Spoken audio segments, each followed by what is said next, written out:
Hello guys, मेरा नाम खुशी टोन है और आज हम स्टार्ट करेंगे अर्थक्वेक। तो अर्थक्वेक होता क्या है, पहले ये देखो कि अर्थक्वेक मतलब कि ये ऐसा कुछ नहीं है। बस जब क्या होता है कि 1 मिनट।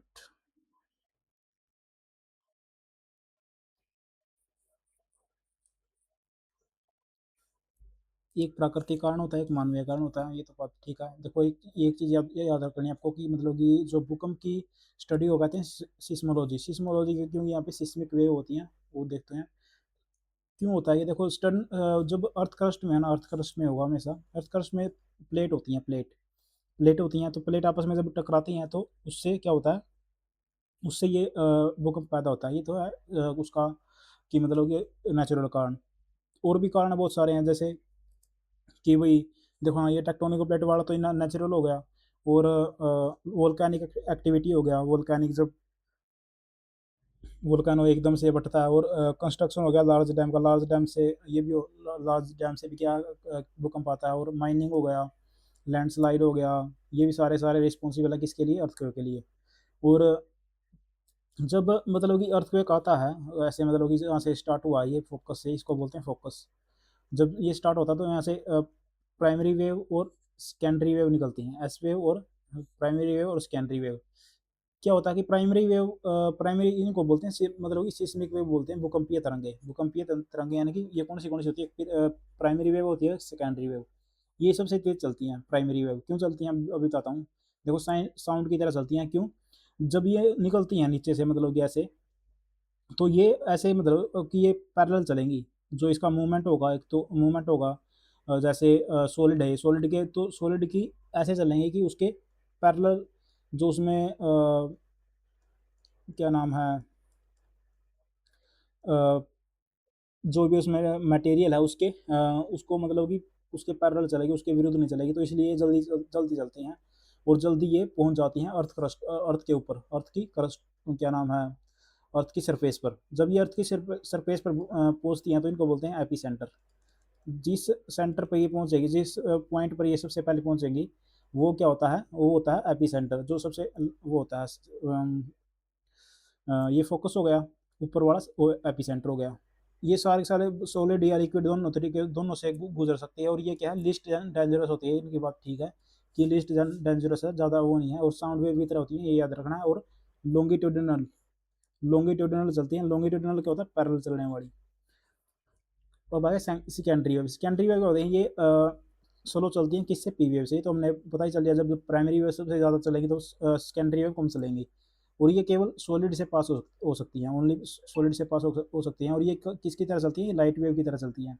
लाइट वेव जो होती है ये परपेंडिकुलर चलती है अपने उसके, जो अपने इसका रूट होता है उसके परपेंडिकुलर। इसलिए इनको ज़्यादा टाइम लगता है। किसको, क्या नाम है, पी एस वेव को। और इनकी जो तीव्रता होती है ना, तीव्रता तीव्रता मतलब कि इंटेंसिटी। इंटेंसिटी मतलब कि इफेक्ट करने की तीव्रता, वो पी से अधिक होती है। यानी कि ये ज़्यादा डेंजरस होती हैं, पी से ज़्यादा डेंजरस होती हैं। डेंजरिंग में पी से ज़्यादा होता है, पी वेव से ज़्यादा होता है पी से एस वेव में। लेकिन अब जो होती है love love wave, love wave कौन सी होती है, लॉन्ग पीरियड वेव भी बोलते हैं इनको, लॉन्ग पीरियड वेव।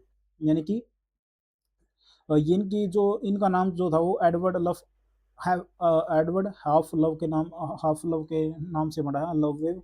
और ये जो होती है ये सबसे डेंजरस होती है। ये बात याद रखना कि ये स्लोवेस्ट जरूर होती है, सबसे सबसे स्लोवेस्ट होंगी, लेकिन सबसे डेंजरस डेंजरस भी यही होंगी।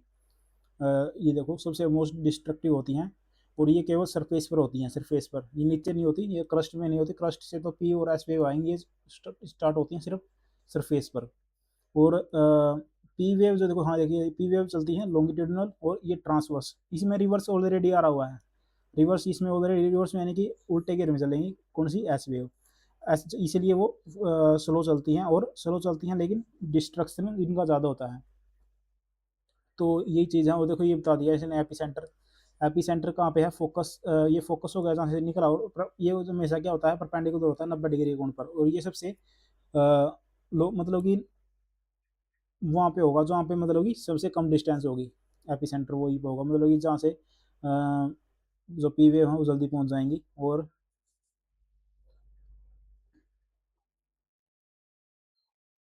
अब आ गया सिस्मोग्राफ। सिस्मोग्राफ पर क्या होता है, मेजरमेंट किया जाता है अर्थक्वेक का, इसकी मैग्नीट्यूड और वो मापे जाते हैं। देखो अब तीन इसके स्केल होते हैं, क्या, रिक्टर स्केल, एक मार्कोली और रोजी स्केल। ये तो होता है मैग्नीट्यूड वाला। मैग्नीट्यूड मतलब कि एनर्जी जो है कितनी, एनर्जी जो थी वो फोकस से कितनी निकली थी। मतलब कि मान लेते हैं फोकस है, तो यहाँ से मतलब कि 100 किलोवाट, 100 एनर्जी निकली, 100 यूनिट। और लेकिन कंस्ट्रक्शन हुआ, मतलब ये जो अब यहाँ पे जो उसका डिस्ट्रक्शन करेगी वो 100 एनर्जी यूनिट, वो कौन मापेगा, वो मापेगा मार्कोली। ये तो मापेगा कौन, रिक्टर, रिक्टर स्केल मैग्नीट्यूड। और ये कौन मापेगा, ये मार्कोली मापेगा। मार्कोली क्या मापता है, इंटेंसिटी। इंटेंसिटी किसकी, इफेक्ट की। यानी कि इसने डिस्ट्रक्शन कितना किया, डिस्ट्रक्शन, डिस्ट्रक्शन और डिस्ट्रक्शन दोनों मापेंगे, मार्कोली भी और रोजी भी। रोजी भी याद क्या रखना है इसको, इसकी ये 10 यूनिट तक होता है, ये 12 तक होता है मार्कोली, और 11 तक रोजी रोजी फ्यूरल होता है। तो यही था।